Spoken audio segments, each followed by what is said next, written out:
Frank Drake, Jill Tarter, Carl Sagan, all seminal thinkers who have made significant contributions to our attempt to understand the nature of extraterrestrial life, but none so compelling as the musings of one Miss Erykah Badu. I have not had any close encounters and I'm pissed. Girl, same. I'm doing everything that you would possibly do to get abducted. Okay, maybe I'm not that committed. My interest in aliens is more intellectual. So I used to be an astrophysicist, and one of the most common questions I'd get when I told people that was, so are aliens real? Is there life out there? Have they found anything yet? And like, I get it. The possibility of life on other planets is inarguably one of the most captivating aspects of space, permeating mythology, art, pop culture, and conspiracy theories. As a species zooming through the cosmos on this rock we call our home, we're desperate to know, are we alone in the universe? So today, let's delve into the potential existence of extraterrestrials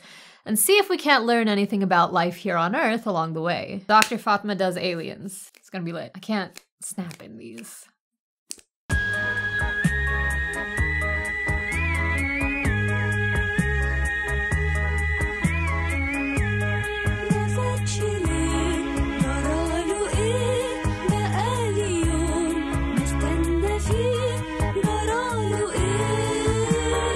It's giving alien superstar, extraterrestrial realness. Did I choose this topic just for the aesthetic? We're calling it abduction core. My last video was a real downer, y'all. I needed to have fun with this one. Since there are a ton of different conversations one could have about alien life, I'll start by clarifying what this one is not. It's not about UFOs or Roswell or Area 51 or anything like that. Honestly, my completely unrigorous take there is just that the government is probably baiting people to pay attention to made-up alien stuff instead of the less exotic but more nefarious stuff that the government actually gets up to, but that's neither here nor there. I also won't be looking at aliens and astronomers in pop culture, even though that would probably be a really interesting thing for someone to do. I just don't like sci-fi enough to have much of an awareness of that particular media landscape. The only sci-fi I like are Lindsay Ellis's books. It's like The Shape of Water, but with aliens and under the Bush administration. It's wild. And I won't be getting into those ancient aliens theories that argue pre-classical structures like the pyramids of Giza or the city of Teotihuacan must have been built by extraterrestrials because, unlike some people, I don't think brown people a long time ago were so incompetent that they couldn't build things. Instead, I'm containing my analysis to the purely academic. What do the people who actually research the topic of extraterrestrial life professionally have to say about it? I'll tackle the subject in 3 parts. In part 1, I'll outline how astrophysicists have approached the search for alien life, what the actual scientific research looks like. I read all the shit, I stay out late by myself. I have a little keyboard and I play the do-do-do-do-do all the time.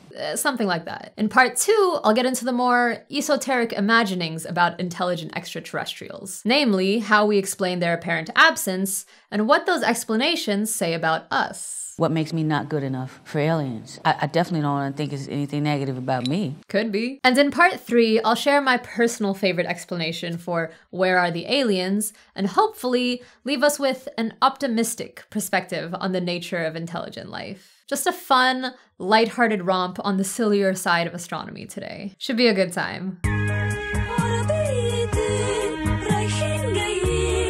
So how might one go about looking for aliens? Let's start with a theoretical approach. Proposed by Frank Drake in 1961, the Drake equation suggests a way to calculate the number of civilizations in the galaxy that could potentially communicate with us. I try not to use equations to explain things on this channel because people don't like that, and that's valid. But I promise this one is not that bad. We'll get through it together. So the Drake equation says that the number of potentially communicative civilizations in the galaxy is equal to the rate of star formation in the Milky Way, multiplied by the fraction of stars that have planets, multiplied by the number of habitable planets those stars have on average, multiplied by the fraction of habitable planets that develop life, multiplied by the fraction of the time life will become intelligent, multiplied by the fraction of the time intelligent life develops technology we could detect, multiplied by the length of time they would be using said detectable technology. The nice thing about the Drake equation is that mathematically, it's very simple. Just multiply a bunch of probabilities together. The less nice thing is that functionally, It tells us absolutely nothing. At this point in time, we actually have pretty good guesses for the first 3 terms. Our star is about 2 or 3 suns worth of stars per year, FP is probably close to 1,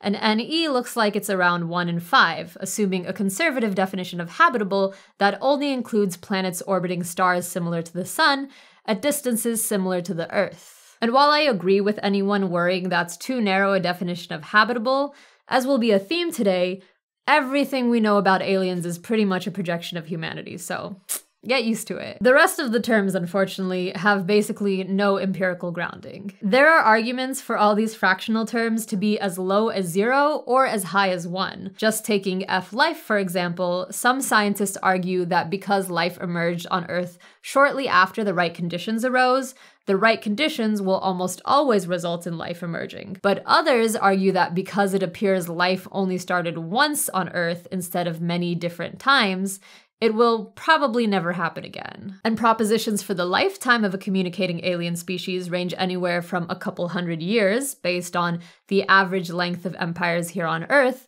to forever, because maybe aliens figured out how to be immortal? Can't prove that they didn't. The end result of these ambiguous terms tell us that, according to the Drake equation, the number of alien civilizations we could communicate with in the galaxy is somewhere between 0 and like 15 million, which is not the most satisfying answer. So eventually, instead of just thinking about aliens, astrophysicists started looking for them. There are 2 broad categories of searches for alien life, the first one being astrobiology, looking for anything that's alive in space. Such alive stuff would be predicted by just these terms of the Drake equation, so assuming life's emergence on Earth wasn't a total fluke, we'd expect this to be pretty tractable. So how do we look for it? Well, in the solar system, there's stuff close by enough that we can kind of just go and check. We've sent a bunch of rovers and orbiters and probes to all of the inner solar system planets looking for prerequisites of carbon-based life, like liquid water or organic compounds, but so far have found nothing. Which isn't that surprising, as Mars and Venus are basically on the outer edges of our habitable zone, so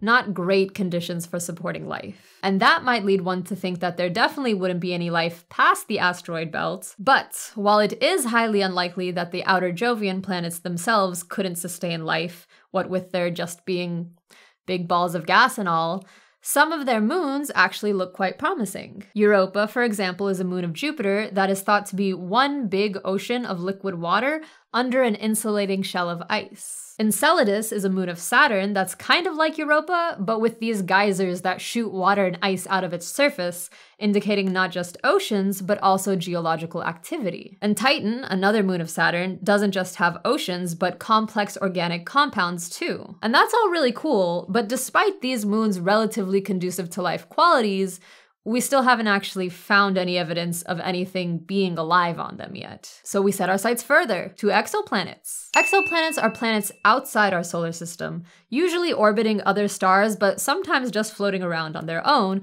and it turns out there are tons of them. Like, a star not having planets is the exception. The thing is, they're very, very, very far away, so we can't really go check for life on them the way we have, for example, on Mars or Enceladus. In fact, they're so far away that it's pretty rare to be able to even see one directly with a telescope. We usually infer their existence by seeing the effects they have on the stars they orbit. Like, if we see a star wobbling back and forth, it's probably because of an orbiting planet tugging it around. Or a black hole, but that's a different conversation. Observing the motion of the host star can tell us a lot about its planets, like their size and orbital distance, which is enough to determine whether they're in the habitable zone. But like we saw in the solar system, being in that zone is not enough to guarantee life. So we look for biosignatures, chemical markers of living things, in exoplanet atmospheres. And the way we do this is through something called spectroscopy. Thanks to Pink Floyd, we all know that sunlight is made up of all of the colors of the rainbow, but if you actually look closely, there are gaps in the spectrum of light coming from the sun. And the wavelengths of those gaps correspond to the unique signatures of the stuff that makes up the sun's atmosphere. Incidentally, the moon doesn't have a dark side. Why does that make me feel like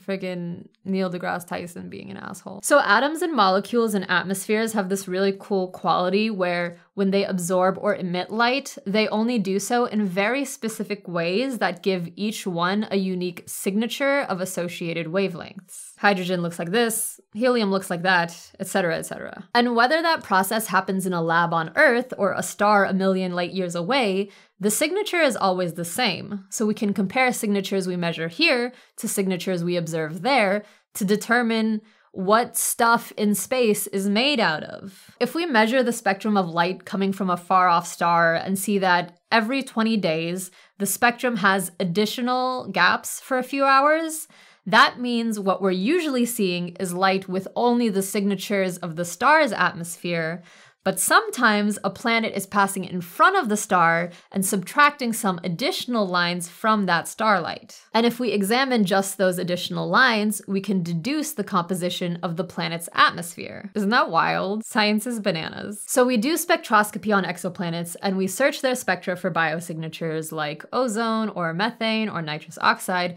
which could suggest habitability. But as cool as these methods are, they still haven't given us any conclusive evidence of life. Sorry, astrobiologists. Better luck next time. So the other approach to looking for aliens besides astrobiology is the search for extraterrestrial intelligence, or SETI, which looks not for biosignatures, but technosignatures. This is what the Drake equation was trying to calculate. How many alien civilizations are technologically advanced enough that we could actually communicate with them, or at the very least, hear them. The base assumption of SETI research is that intelligent life would probably build stuff that sends signals out into space, not unlike our constant beaming of radio signals out into the universe, but on a bigger, more advanced alien scale. So maybe we could try to detect that. The general method is to look for radio or laser signals that look unnatural, which is tricky because there have been many detected signals that don't look natural until we learn about the natural thing that causes them. Turns out there's a lot of weird stuff in space and we haven't discovered all of it yet. For example, pulsars, which are rotating neutron stars that shoot strong beams of light from their magnetic poles,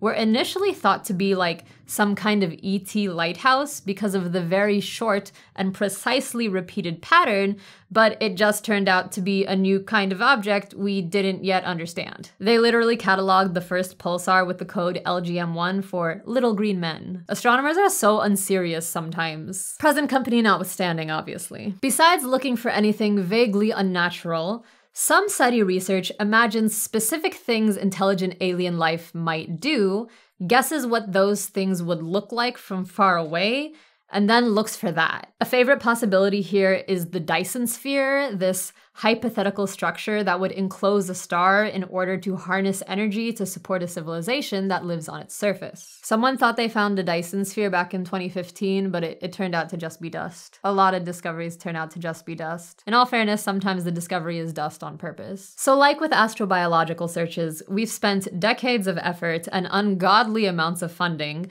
looking for technosignatures, but we still haven't found any convincing evidence of alien technology. Despite the vastness of the cosmos and the increasing commonness of habitable planets, we still haven't found anyone. And this begs the question, where are the aliens?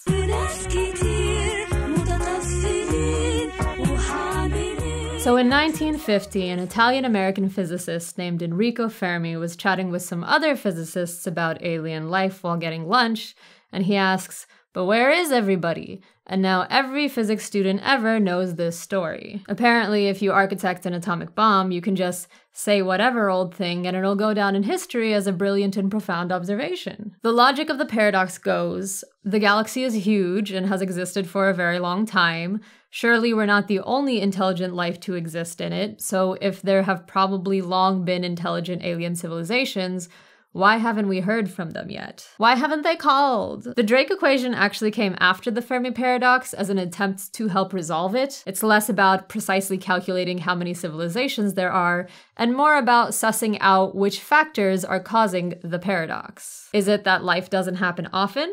That intelligence is rare? That civilizations are short-lived? Basically, the Drake equation is a map of the potential solutions to the Fermi paradox, which brings us to the fun philosophical part of the search for alien life. The completely unempirical hypotheses physicists come up with to explain why we haven't found it yet. There are a lot of proposed solutions to the Fermi paradox, but today I'm just going to highlight what I perceive as the most culturally sticky ones. The ones that I see come up again and again that also happen to support the point I'm building to. And if that sounds like I'm cherry-picking convenient data to tell a compelling story, I'm literally a trained astrophysicist. That's what we do. Hypothesis 1 is that intelligent life is inherently self-destructive. The idea here is that the progress a civilization makes as it becomes more intelligent makes self-annihilation an inevitability, whether through nuclear war or resource depletion, a Terminator-like AI singularity, or any number of other self-imposed doomsday scenarios you could extrapolate from humanity's progress so far. Closely related are the hypotheses that assume that intelligent life would destroy any other life it comes across. This is basically saying that among many alien civilizations, there must be an apex predator civilization that, whether for reasons of self-defense, or endless greed, or inherent aggression, would destroy any other civilization it comes across. One version of this is where the so-called apex predator civilization has already killed off all other intelligent life, but another one proposes that any intelligent alien life would assume that there would be an apex predator civilization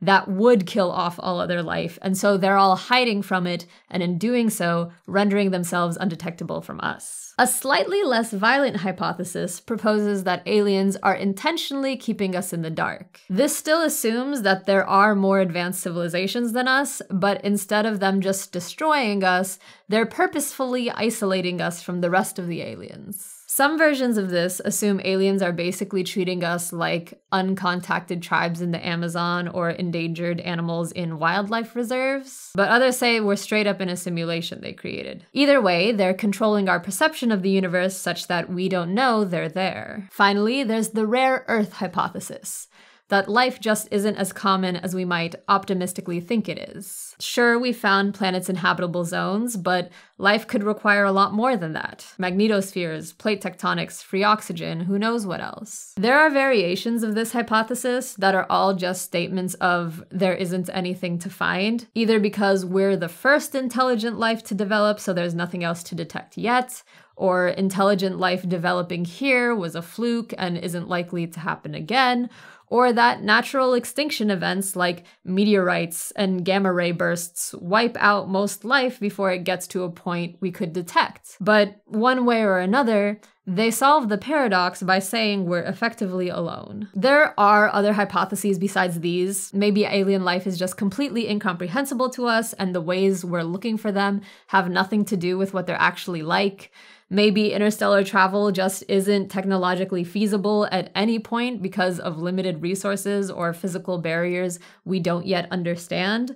Or maybe alien life is here, but they're hiding among us. But I think the ones I just outlined seem to be the most common ones. Now, I'm not here to say which theory I think is right, at least not yet. Instead, I want to draw attention to how any proposed solution to the Fermi paradox reveals some underlying assumptions about the nature of intelligent life in the universe, and by extension, about ourselves. It's an astronomical Rorschach test. Forget where you are on the political compass. Tell me why you think aliens haven't come calling yet, and I'll tell you what your fundamental beliefs about humanity are. And unfortunately, I think the underlying assumptions of most of the common hypotheses are pretty depressing. Do you think all the aliens eventually annihilate themselves? Well, then you probably believe we're headed for self-destruction too. Do you think there's an apex predator civilization and everyone's hiding from it? You probably think intelligence necessitates a desire to dominate and destroy, and that any rational being would think the same. Even zoo hypothesis, which is sometimes framed as aliens being benevolent,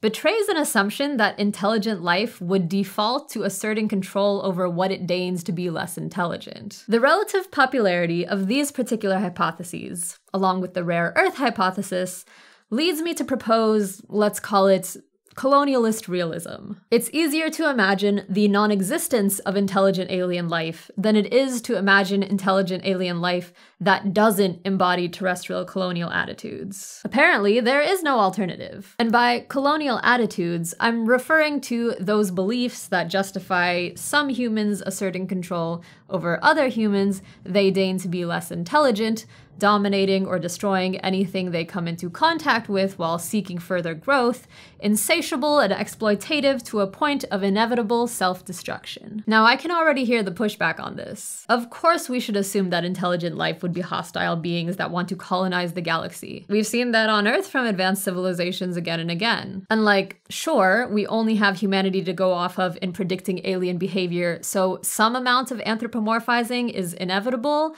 but not all of humanity has sought to dominate the rest of it. We seem to be modeling aliens off a very particular slice of humanity, namely that slice that used their intelligence and technology to go out and colonize the world in the name of progress. And that's not a coincidence, because that slice of humanity's colonial legacy is inseparable from its scientific evolution. David Delgado Shorter is a professor at UCLA who's done a lot of work on the intersection of SETI and the history of Western colonialism that I find very compelling. In his essay on the frontier of redefining intelligent life in settler science, he makes a powerful argument that SETI research would greatly benefit from being in conversation with scholars of indigenous studies. We are now in the middle of a story about the next arena for colonialism: space, the final frontier.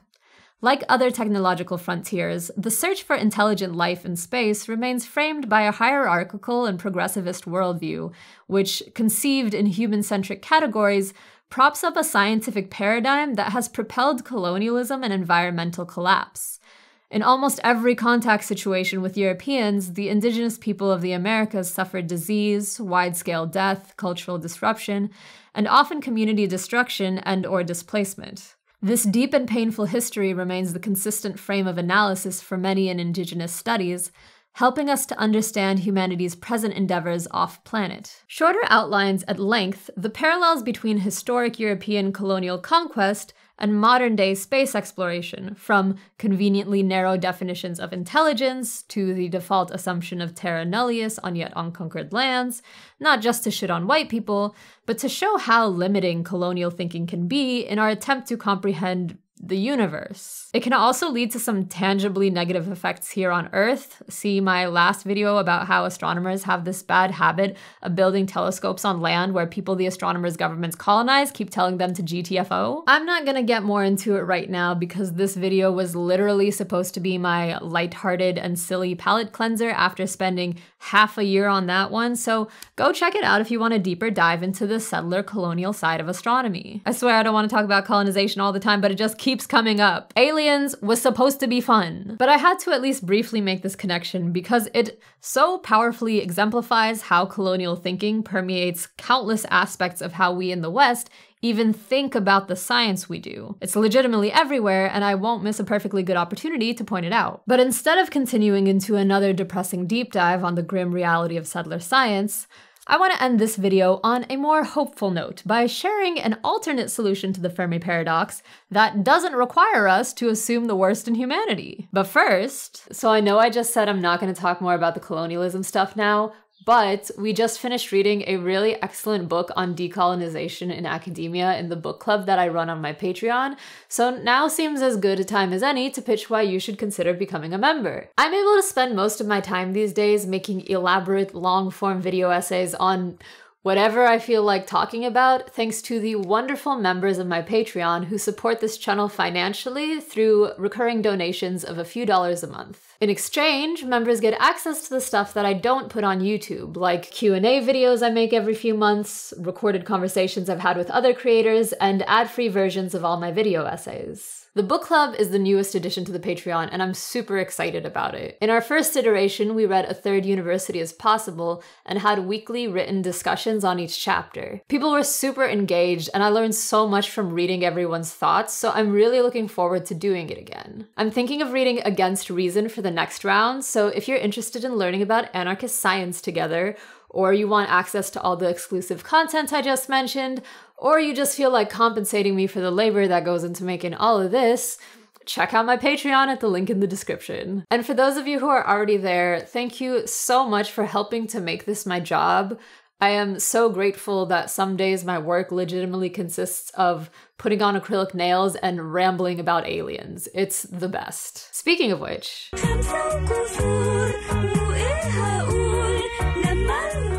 So while thinking up this video idea, I was trying to formulate my own take on the Fermi paradox, which was vaguely something like, maybe aliens are just vibing instead of fiending for colonial conquest.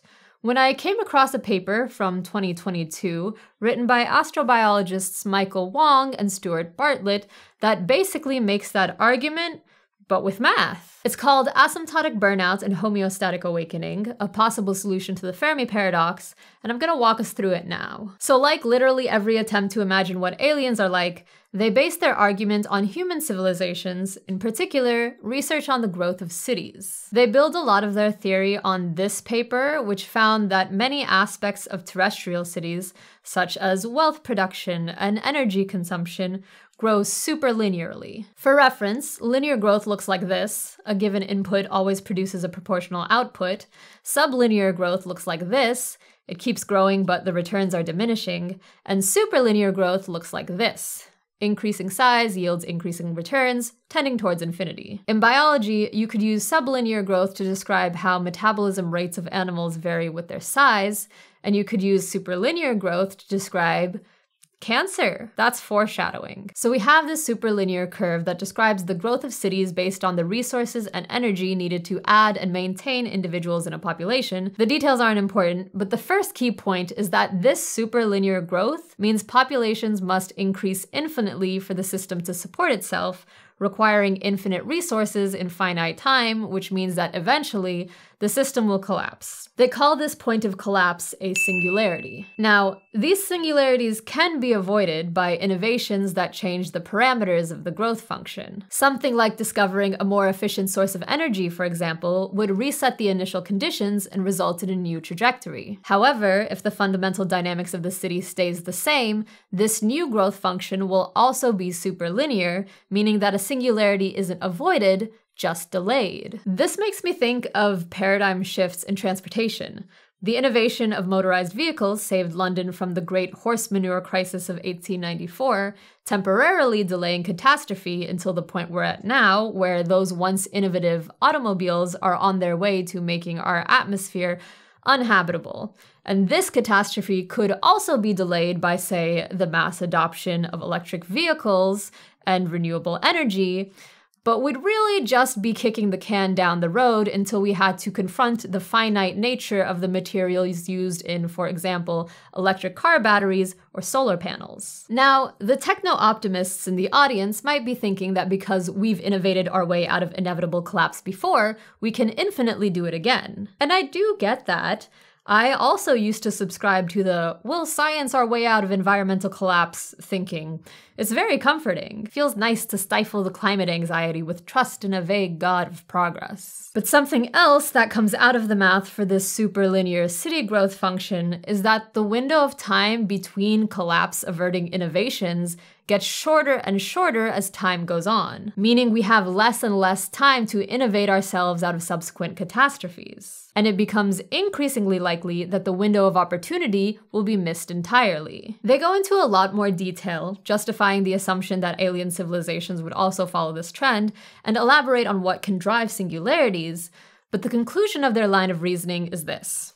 A civilization that follows the growth trends we see here on Earth will eventually fail to innovate its way out of catastrophe in time and collapse. The authors call this asymptotic burnout. Now, this is basically just a more rigorous statement of the intelligent life will inevitably destroy itself hypothesis, but what makes this paper interesting is the second bit of the title, Homeostatic Awakening. This is when the doomsday trajectory is avoided, not delayed, but fully and permanently averted. Basically, because we've been able to predict this trajectory of our own looming asymptotic burnout, intelligent alien species should be able to do the same, and realize that their survival requires a reorientation towards something more sustainable than infinite growth. What an alien civilization then decides to orient towards is hard to guess, but the critical thing is that it would necessarily be away from expansion for the sake of expansion. That is, away from the desire to colonize the galaxy. And this is the solution they propose for the Fermi paradox. Its status as a paradox is contingent on the assumption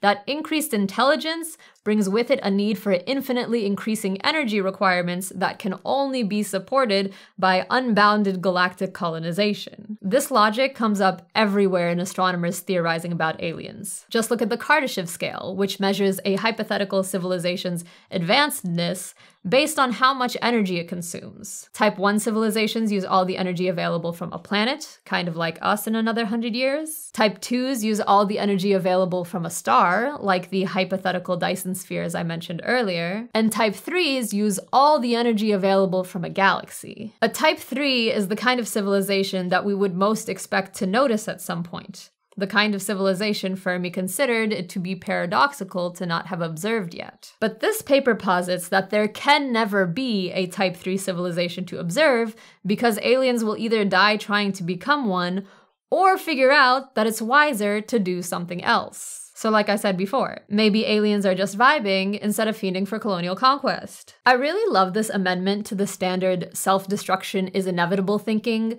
For one, because it challenges the idea that progress can only look one way because that's how it's looked before, but also because it frames intelligence not as a death sentence, but the very thing that can save us from ourselves. We can predict the future of physical systems from the subatomic to the cosmological scale, including the behavior of complex systems such as humanity itself.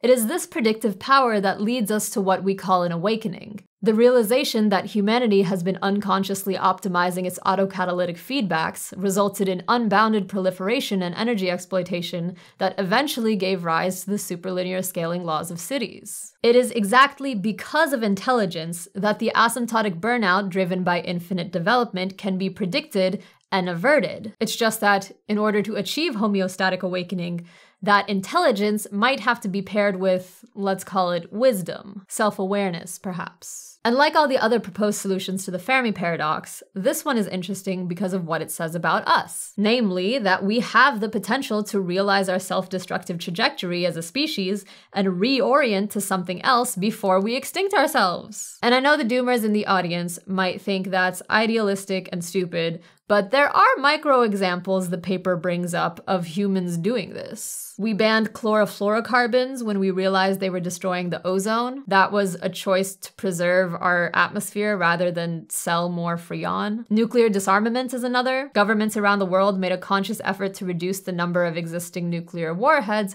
from over 70,000 at the peak of the Cold War to only 14,000 today, at the expense of their power over each other. It's not perfect, but certainly a shift. The entire nation of Bhutan is another interesting example they bring up. Apparently, they developed something called gross national happiness that their government tries to optimize rather than GDP, meaning policy decisions are evaluated on the basis of their contribution to the well-being of the population and their environment, rather than profit. What a wild concept. Channel fave Dr. Aisha Khan actually wrote a great essay on decolonizing the search for extraterrestrial life that makes a similar point, using the sustainable practices of indigenous peoples as a counterexample to the assumption of colonial expansion on aliens. These renowned physicists failed to account for a simple principle that indigenous collectivist communities have operated on for eons. The fact that when we care for our ecosystems, they are capable of regenerating indefinitely. Energy and resources are constantly generated as they are used and cycled back into the web of life.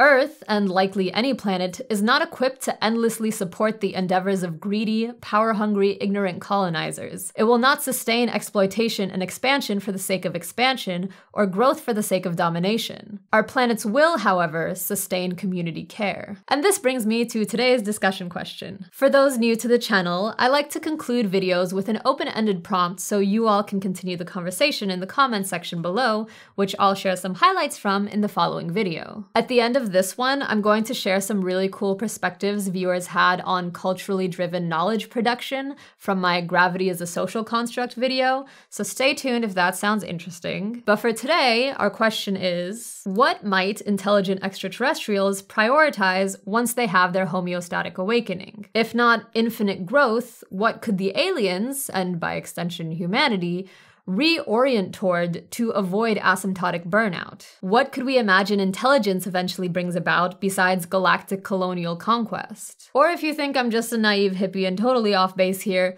what's your preferred resolution to the Fermi paradox? And also, do you need a hug? Share your thoughts in a comment, check out what others have to say, and I'll pick some fun ones to share next time. I do tend to pick ones from people who also comment on other people's ideas because I want to encourage dialogue, so like, do that too. I'm excited to see what you have to say.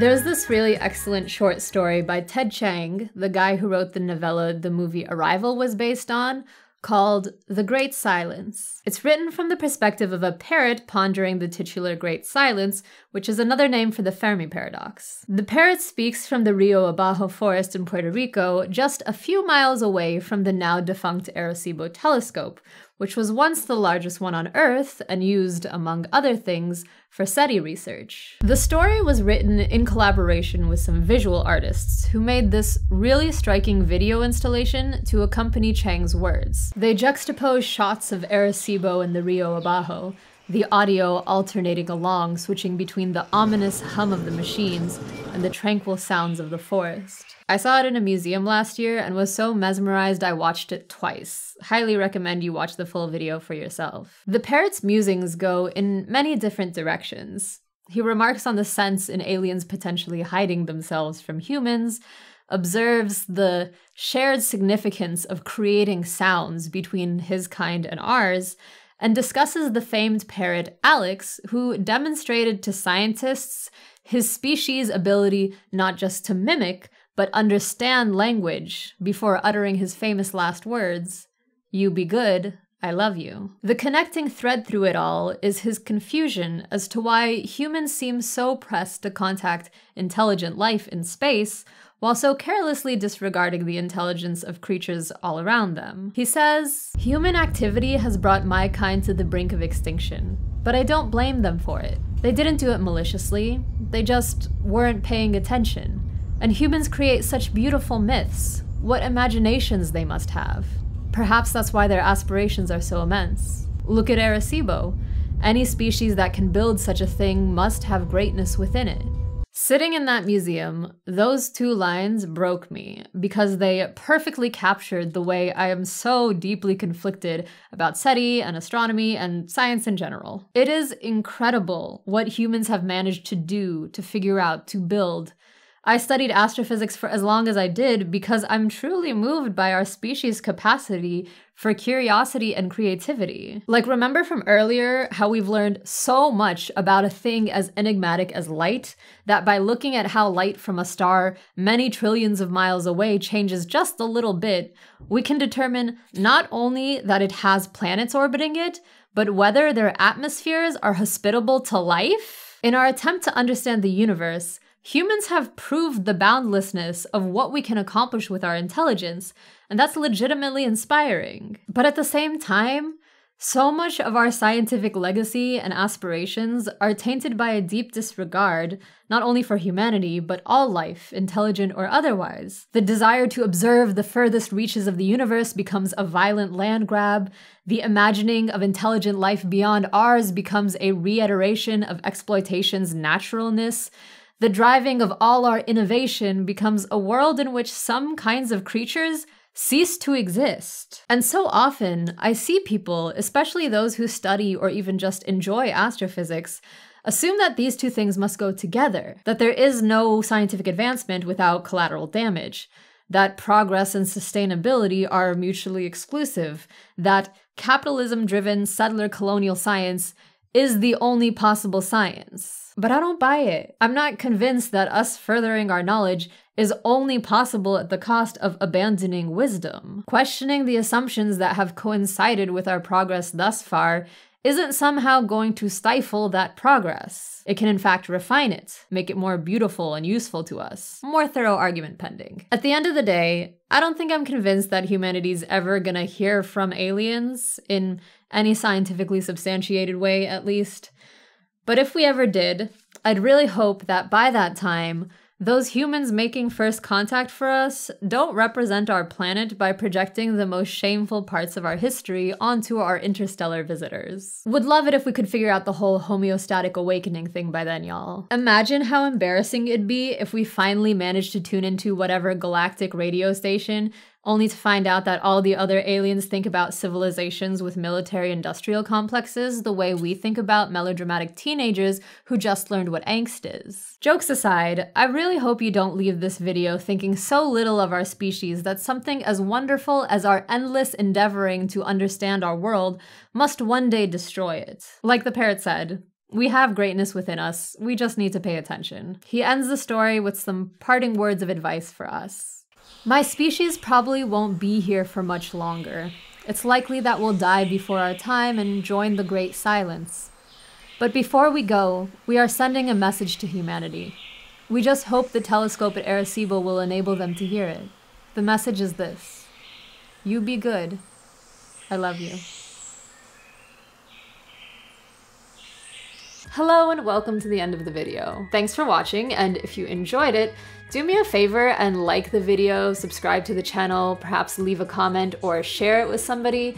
Any of those things that help me out in the algorithm would be really great. And if you wanted to help me out even more, you could subscribe to my Patreon like all these lovely people. They're all very cool. Now that the shameless advertising is out of the way, we can talk about your comments. So the last video where I solicited community comment conversation stuff was why gravity is a social construct. The thesis of that video was something like, even though natural phenomena such as gravity might exist outside of humans doing anything at all, our understanding of it is necessarily mediated through our human subjectivities as people doing science, meaning we have to make choices that aren't rooted in objectivity or some rational truth. And these subjectivities come out in decisions scientists have to make in their work, like choosing which questions to even bother answering, or deciding on how much to include in your model of a natural phenomenon. It was super fun to make, and I recommend you go watch it. I think it was a very good video.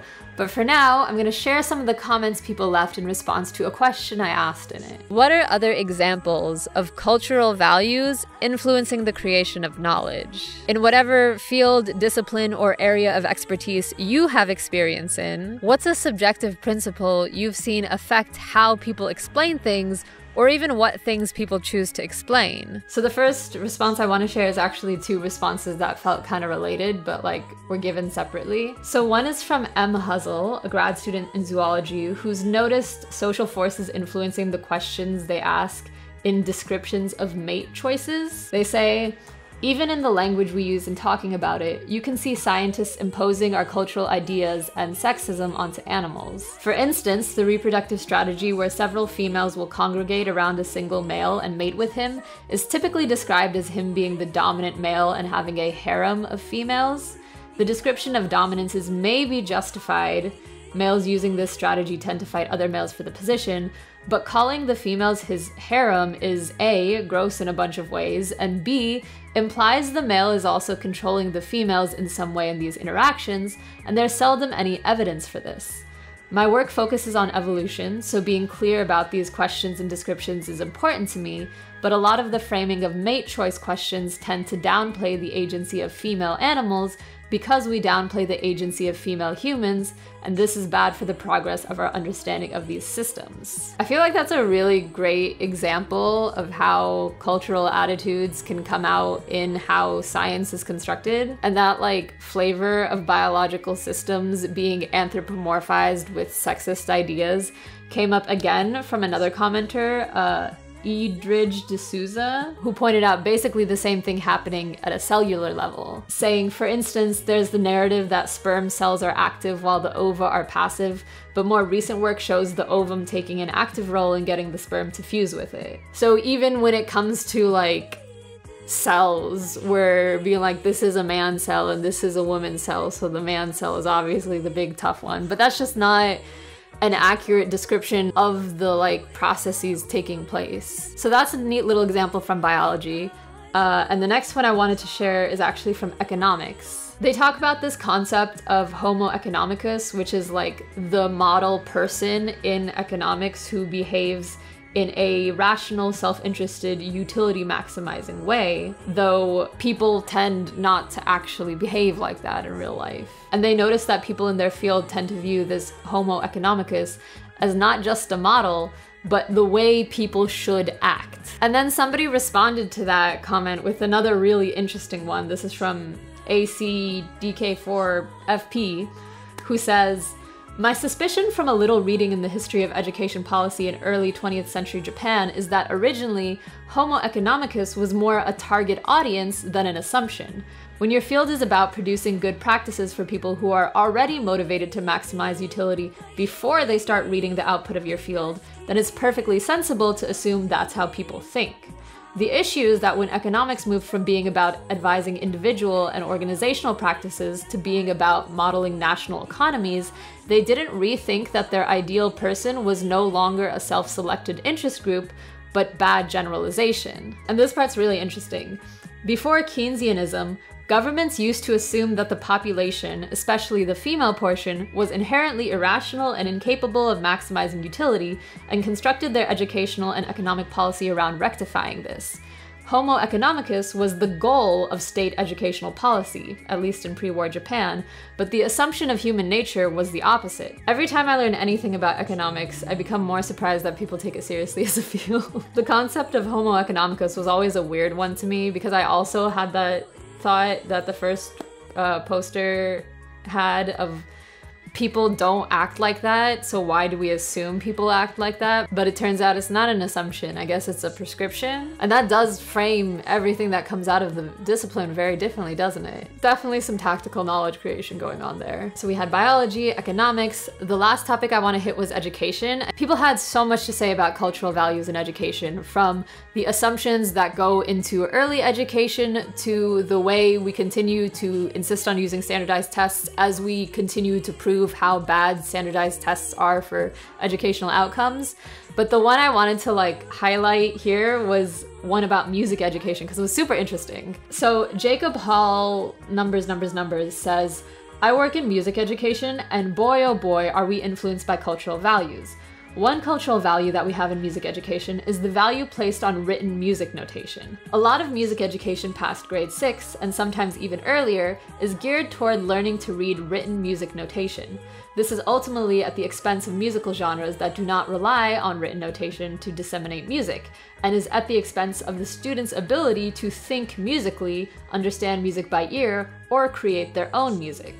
Additionally, I can see the physicists' love for elegance and simplicity influencing Western tonal music. The tuning systems we have used almost always came from elegant mathematical calculations." And I love that. Some people in the responses to that comment talked more about Western tonal music and the mathematics of tuning systems, and how it's kind of cultural what we think sounds dissonant and what we think sounds good. But the whole part about learning to read written music notation and how that's kind of limiting really resonated with me as somebody who has played music my whole life. The first 10 or so years were in very formal context with this emphasis in written music notation. And I feel like so much of my journey as a musician since there was kind of unlearning certain emphasis on performing somebody else's work perfectly, and more emphasis on connection with the music and creating my own things and being able to react to and collaborate with other musicians in spontaneous and improvisational ways. And I just wanted to share one more response to that comment, where somebody talking about an Adam Neely video on music theory and white supremacy mentioned how other cultures incorporate dance in their music education, which would be unheard of in the Western world. And as soon as I read that, I'm like, why doesn't music education include dance? What is dance but music embodied? And what better way to understand music than to physically embody it? This seems so intuitive when you spell it out, but within this cultural paradigm of how music is taught in the West, it's just completely outside the bounds of, the knowledge system. And I think that's really unfortunate because it'd be cool if we danced more in band class, I guess. I don't know. I suppose marching band lets you embody music physically a little bit. I loved marching band so much. I was such a nerd back then. What am I talking about? Was a nerd. I still am. I mean, I'm doing this. This is done now, by the way. Bye.